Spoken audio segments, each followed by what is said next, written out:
इसमें सबसे पहले हमारे पास मल्टी लेवल टेक्निक है जिसके अंदर 2 बाइनरी 1 क्वाटरनरी 2 की 1 क्यू स्कीम यूज़ करते हैं। इसके अंदर क्या होता है कि हमने पढ़ा था कि हम इसके अंदर हमने पढ़ा था कि हमारे पास जब हमने एक से ज़्यादा बिट्स ट्रांसमिट करने हो, for example n bits transmit करने हो, तो हमें उसके लिए 2 to the power n levels की ज़रूरत होती है।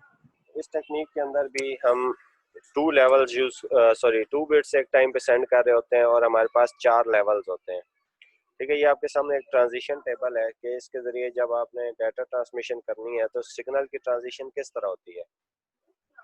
फॉर एग्जाम्पल हमारे पास नेक्स्ट बिट्स जो आ रहे हैं वो 0 0 है, तो आप जब आपका जो करंट लेवल होगा उसके अंदर आपका नेक्स्ट लेवल जो है वो +1 हो जाएगा। लेकिन अगर आपके पास नेगेटिव है प्रीवियस लेवल तो वो -1 हो जाएगा, यानी कि एक कदम नीचे चला जाएगा। अगर पॉजिटिव होगा तो वो ऊपर चला जाएगा।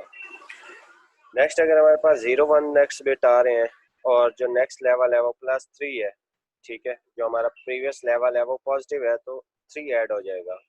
लेकिन अगर प्रीवियस लेवल नेगेटिव है तो उसमें -3 हो जाएगा। उसके बाद 1 0 है प्रीवियस नेक्स्ट बिट जो है, उसके बाद अगर प्रीवियस लेवल पॉजिटिव है तो -1 हो जाएगा, अगर प्रीवियस लेवल नेगेटिव है तो +1 हो जाएगा। जब हमारे पास डबल 1 है तो प्रीवियस लेवल जो है वो पॉजिटिव है तो -3 पे आपका सिग्नल चला जाएगा, और अगर प्रीवियस लेवल नेगेटिव है तो आपका सिग्नल +3 पे चला जाएगा। सिग्नल को देखते हैं, सबसे पहले 0 पे था तो हमारे नेक्स्ट बिट क्या था 0 0, तो लेवल क्या हो गया हमारा +1, तो ये +1 पे आ गया। उसके बाद नेक्स्ट हमारे पास है, नेक्स्ट बिट हमारे पास क्या आ रहा है 1 1 आ रहा है, 1 1 आ रहा है, प्रीवियस बिट क्या है पॉजिटिव है तो ये कहाँ पे चला जाएगा -3 पे। ठीक है, ये हमारे पास -3 पे चला गया। उसके बाद नेक्स्ट बिट हमारे पास 0 1 आ रहा है, 0 1 में हमने क्या करना है और प्रीवियस बिट जो है हमारा नेगेटिव है तो -1 पे हमारा चला गया। उसके बाद नेक्स्ट बिट हमारे पास 1 0 है, 1 0 है तो और प्रीवियस लेवल हमारे पास नेगेटिव है, ठीक है, 1 0 है प्रीवियस बिट नेगेटिव है तो ये +1 पे चला गया। नेक्स्ट बिट हमारे पास है 0 1 और प्रीवियस बिट हमारे पास क्या आ रहा है प्रीवियस लेवल पॉजिटिव है, तो देखते हैं इसके अंदर क्या करना है, +3 चला जाएगा आपका जो लेवल है। ठीक है, इस ट्रांजिशन टेबल को देख के आपने अपने सिग्नल्स को जनरेट करना है। ठीक है, ये जो टेक्निक है ये आपका जो DSL है PTCL जो आपको इंटरनेट सर्विसेज प्रोवाइड कर रहा है उसके अंदर यूज़ किया जा रहा है, जिसके अंदर आपकी टेलीफोन लाइन को यूज़ किया जाता है डाटा ट्रांसमिशन के लिए। नेक्स्ट आपका मल्टी ट्रांजिशन कोडिंग है। ठीक है, इसके अंदर क्या होता है कि आप क्या कर सकते हैं कि और जो हमारे पास बेसिकली NRZ इन्वर्ट और डिफरेंशियल मैनचेस्टर है, ठीक है, वो डिफरेंशियल एनकोडिंग स्कीम्स है हमारी, लेकिन उनके अंदर जो है दो ट्रांजिशन रूल्स यूज़ किए जाते हैं। ठीक है, नो इन्वर्जन या इन्वर्जन, एक में इन्वर्जन होती है एक में इन्वर्जन नहीं होती। अगर अगर हमारे पास ऐसे सिग्नल हैं, ठीक है, जिसके अंदर दो से ज़्यादा लेवल्स हों, ठीक है, तो हम एक ऐसी डिफरेंशियल एनकोडिंग स्कीम बना सकते हैं जिसके अंदर हमारे पास 2 से ज़्यादा ट्रांजिशन रूल्स हों, क्योंकि हमारे पास जितने लेवल्स बढ़ते जाएंगे हमारे ट्रांजिशन रूल्स उतने ज़्यादा बढ़ते जाएंगे। मल्टी लाइन ट्रांजिशन ट्रांसमिशन जो है 3 लेवल MLT3 स्कीम जो है उसके अंदर 3 लेवल होते हैं, एक पॉजिटिव वी, एक ज़ीरो और एक नेगेटिव वी। ठीक है, और इसके अंदर 3 बेसिकली रूल बनाए गए हैं, जिसमें सबसे पहले अगर अगला बिट 0 है तो हम ट्रांजिशन नहीं करेंगे, यानी कि जो हमारा सिग्नल आ रहा होगा हम उसी सिग्नल को चलाते जाएंगे। अगर नेक्स्ट बिट 1 है, ठीक है, और करंट लेवल जो है वो 0 है तो नेक्स्ट करंट लेवल 0 नहीं है और नेक्स्ट बिट हमारे पास 1 आ रहा है तो हम नेक्स्ट लेवल को 0 पे ले जाएंगे, चाहे नेगेटिव था चाहे पॉजिटिव था। अगर नेक्स्ट बिट हमारे पास 1 है और करंट लेवल 0 है, ठीक है, तो आपका जो नेक्स्ट लेवल होगा वो पहले जो आपका लेवल था प्रीवियस लेवल, अगर फॉर एग्जांपल पॉजिटिव 1 था तो -1 हो जाएगा, 0 से पहले जो भी आपका लेवल था।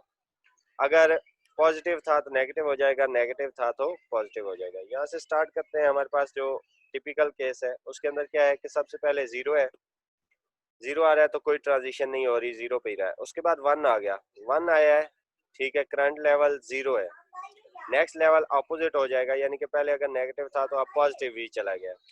नेक्स्ट बिट 0 है, कोई ट्रांजिशन नहीं हुई। नेक्स्ट बिट 1 है तो आप 0 पे चले गए हैं। फिर नेक्स्ट बिट 1 है तो प्रीवियस जो आपकी स्टेट थी उससे अपोजिट चला जाएगा, यानी कि यहाँ पे आपकी स्टेट 1 थी तो वो माइनस वी पे चला, प्लस वी था तो माइनस वी चला गया। ठीक है, नेक्स्ट हमारे पास 0 है। ठीक है, 0 आ रहा है, ट्रांजिशन नहीं होगी। फिर 1 आ रहा है, 0 नहीं था तो 0 पे चला गया। फिर 1 है, 0 था तो प्रीवियस के ऑपोजिट, यानी कि 0 था माइनस वी था तो पॉजिटिव वी हो गया। ठीक है, वर्स्ट केस में हमारे पास क्या है, फॉर एग्जांपल स्टार्ट में 1 आ रहा है तो नेगेटिव जो स्टार्टिंग से पहले हम कंसिडर करते हैं वो नेगेटिव कंसिडर करते हैं। ठीक है, तो इस वजह से ये पॉजिटिव पे चला गया। फिर वहाँ पे 1 आया तो 0 हो गया। फिर वहाँ पे 1 आया तो प्रीवियस से जो है इनवर्स चला गया। फिर 1 आया तो 0, इसी तरह फिर 1 आया तो पॉजिटिव, फिर 1 आया तो 0, फिर 1 आया तो नेगेटिव। अब क्या हो रहा है कि हमारी हर एक स्टेज पे ट्रांजिशन हो रही है। ठीक है, ये हमारे पास वर्स्ट केस है कि हमारे पास सारे 1s आ रहे हैं, लेकिन आप देख रहे हैं आपके जो वोल्टेजेस रिसीव हो रहे हैं वो सारे डिफरेंट हैं। क्यों? क्योंकि हमने जो 3 रूल्स यूज किए हैं, मल्टी ट्रांजिशन 3 जो आपके पास है, MLT3, उनको यूज किया हुआ है। ठीक है, ये हमारे पास जो थी ये सारी थी लाइन कोडिंग स्कीम। ठीक है, जो कि आपके फॉर एग्जांपल एक एक बिट करके, ये दो दो बिट करके यूज हो रहा है। नेक्स्ट हमारे पास ब्लॉक कोडिंग और स्क्रैमलिंग है। ब्लॉक कोडिंग टेक्निक्स कौन सी होती हैं, जिसके अंदर आप अपने जो डाटा है उसको डिफरेंट ग्रुप्स में डिवाइड कर देते हैं। ठीक है, फॉर एग्जांपल आपके पास 10 बिट्स हैं तो आप उसको दो दो या तीन तीन के ग्रुप में डिवाइड कर दें। ठीक है, इसमें जो ज़्यादा है वो आपकी 4B/5B एनकोडिंग है। इसके अंदर क्या है कि आप अपने बिट्स को 4 बिट्स में डिवाइड कर देते हैं और उसके बाद उसके साथ एक एक्स्ट्रा बिट अटैच करके उसको 5 बिट बना देते हैं। ठीक है, तो बेसिकली आपका जो डाटा होगा वो 4 बिट होगा। ठीक है, 4B, लेकिन कोड होके वो 5B में चला जाएगा, 5 बिट जाएंगे आगे। ये आपका इस कंसेप्ट का है कि आपके पास फॉर एग्जांपल m बिट्स हैं। ठीक है, m बिट को ट्रांजिशन किया गया n बिट्स के अंदर, तो आपके पास आउटपुट जो आएगी वो n बिट्स की आएगी, यानी उसके अंदर किसी हद तक कुछ बिट्स जो है वो आप ऐड कर देंगे। अब इसके अंदर फॉर एग्जांपल आपने इसको NRZ-I के साथ यूज करना है। ठीक है, इनवर्स के साथ, नॉन रिटर्न जीरो स्कीम के साथ यूज करना है। अब जो आपके पास NRZ-I है वो बेसिकली उसके सिग्नल रेट बहुत अच्छा होता है, लेकिन उसके अंदर हमने देखा था कि प्रॉब्लम आता है सिंक्रोनाइजेशन का, कि रिसीवर और सेंडर साइड पे आपकी सिंक्रोनाइजेशन नहीं होती। उसके बाद आपका इसके अंदर अगर फॉर एग्जांपल जीरोज आ जाएं, ठीक है, तो उसकी बेस पे क्या होता है कि आपका क्या कह सकते हैं, सिंक्रोनाइजेशन में मसला आ जाता है।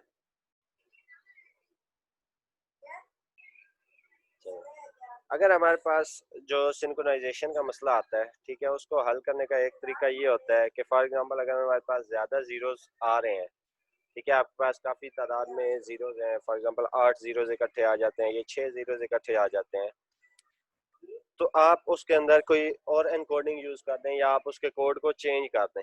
ठीक है, तो इस वजह से आपकी जो रिडंडेंसी है और आपकी सिंक्रोनाइजेशन का मसला भी नहीं आएगा। ठीक है, तो इसके अंदर आपकी दो किस्म की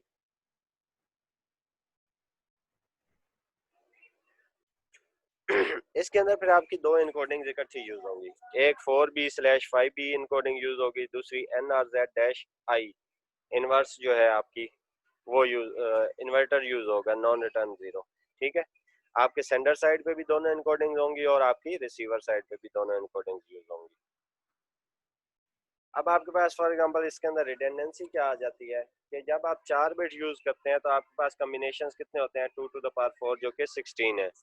लेकिन जब आप 5 बिट्स यूज करते हैं तो आपके बिट्स की, आपके कॉम्बिनेशंस की तादाद 32 हो जाती है।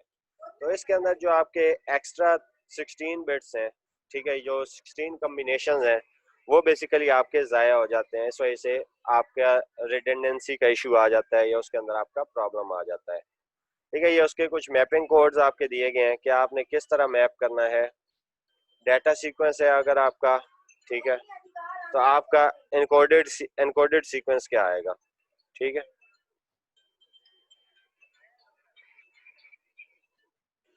ठीक है, अब इसके अंदर आप सब्स्टिट्यूशन देख लें कि किस तरह हो रही है। 4 बिट ब्लॉक्स आपने बनाए हैं, ठीक है, 4 दफ़ा 1 है, 3 दफ़ा 0 1 1 है, फिर 4 जीरोज हैं।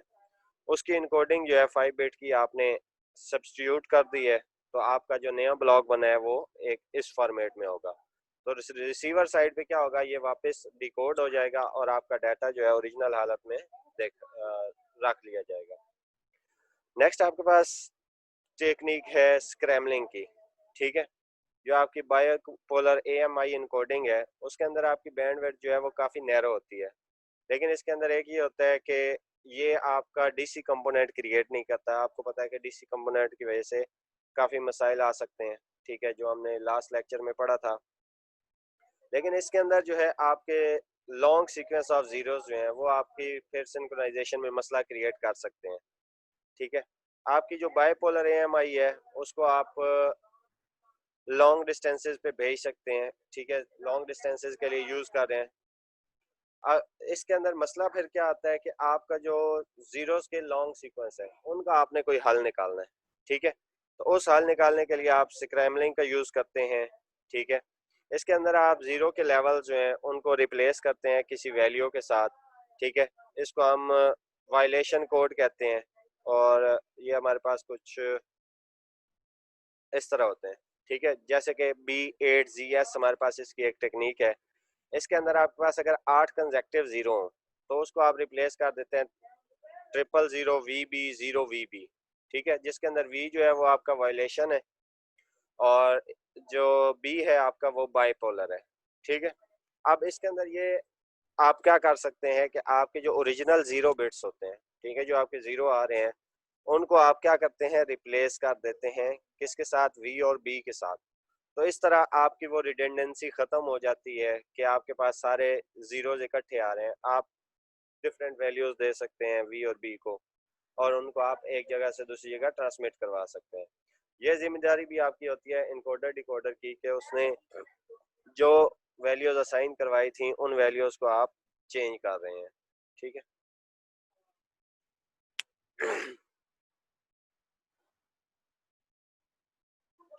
चलें, ये आपके पास स्क्रैम्बलिंग की टेक्निक है, जैसा कि हम पहले भी देख चुके हैं कि आपकी जो स्क्रैम्बलिंग की टेक्निक यूज़ होती है उसके अंदर क्या होता है कि अगर आपके पास 4 कंसेक्टिव ज़ीरोज़ हैं तो उसको आप दो तरीके से कर सकते हैं, रिप्लेस कर सकते हैं। 30V या B00V के साथ आप उसको रिप्लेस कर सकते हैं। ये कैसे होता है, ये डिपेंड करता है आपके नंबर ऑफ ज़ीरोज़ पे, ठीक है। अगर आपके नंबर ऑफ ज़ीरोज़ जो है वो इवन है तो आप क्या करेंगे, B00V कर देंगे ताकि आपके नंबर ऑफ ज़ीरोज़ जो है वो इवन ही रहे, ठीक है। अगर आपके नंबर ऑफ ज़ीरोज़ ऑड है तो उसके अंदर आप 3 जो है रिप्लेस करेंगे ताकि आपके नंबर ऑफ ज़ीरोज़ जो है वो दोबारा इवन हो जाए। तो आपने स्क्रैम्बलिंग की टेक्निक के अंदर क्या करना है कि हमेशा जो है आपने नंबर ऑफ ज़ीरोज़ को इवन रखना है, ठीक है। ये बेसिकली आपकी स्क्रैम्बलिंग की टेक्निक है। मज़ीद कोई क्वेश्चन है तो आप लोग पूछ सकते हैं।